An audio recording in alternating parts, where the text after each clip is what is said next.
முதல்ல நான் வந்து பார்த்தீங்கன்னா, சோசியல் மீடியாவில் வந்து ஒரு வீடியோ பார்த்தேன். ஒரு வயதான தம்பதியினர். அவர் வந்து பார்த்தீங்கன்னா, கணவன், மனைவி. அதுவும் அந்த கிட்டத்தட்ட அவங்களுக்கு வந்து ஒரு 70 வயசுக்கு மேல இருக்கும் அப்படிங்கிற மாரி தோணுது.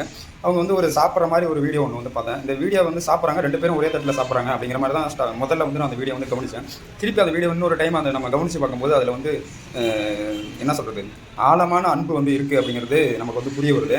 ஏன்னா, எந்த அளவுக்கு இப்போ உள்ள அந்த கணவன் மனைவிக்கெல்லாம் வந்து இப்ப இந்த புதிய தலைமுறை வந்து எல்லாம் ஆன்லைன்ல புக் பண்ணி சாப்பிடக்கூடிய நபர்களே அதிகம். ஏன்னா, இப்போ உள்ள பெண்கள் பார்த்தீங்கன்னா, வீட்ல வந்து சமைக்கிறதுக்கு மறைச்சிட்டு ஆன்லைன்ல வந்து புக் பண்ணி சாப்பிடக்கூடிய எத்தனையோ பெண்கள் தமிழ்நாட்டில் இருக்காங்க.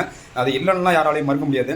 இந்த தம்பதி வந்து பாருங்க, சாப்பிடும்போது ஒரே தட்டில் 2 பேரும் சாப்பிடும்போது அவங்க வந்து நீ சாப்பிடு அப்படின்னு சொல்லிட்டு அவங்க அவங்க பக்கம் தள்ளி வைக்கிறதும், நீங்கள் சாப்பிடுங்க அப்படின்னு சொல்லிட்டு இவங்க அவங்க பக்கம் தள்ளி வைக்கிறதும், இந்த அளவுக்கு ஒரு ஒற்றுமையான தம்பதியினர், ஒரு மனைவி, ஒரு கணவன் கண்டிப்பாக என்னை பொறுத்தவரைக்கும் இந்த காலகட்டத்தில் ரொம்ப அரிதாக தான் கிடைக்கும். ஒரு சில பேருக்கு தான் இந்த மாதிரி ஒரு அதிர்ஷ்டம், இந்த மாதிரி ஒரு என்ன சொல்கிறது, ஒரு அதிர்ஷ்டம், ஒரு பாக்கியம், ஒரு புண்ணியம் இந்த மாதிரி ஒரு சில கணவர்களுக்கு தான் கிடைக்கும். இப்போ உள்ள வந்து கணவன் மனைவிலாம் பார்த்தீங்கன்னா எந்த நேரமும் வீட்டில் பார்த்தாலும் ஒரே பிரச்சனை அப்படிங்கிற மாதிரி பல குடும்பத்தில் வந்து போயிட்டு இருக்கும். ஆனாலும் அவங்க வந்து ஒன்றா தான் இருப்பாங்க. ஆனால் இந்த அளவுக்கு ஒற்றுமையாக இருப்பாங்களா அப்படிங்கிறது நமக்கு வந்து கேள்விக்குறியாக தான் இருக்கும்.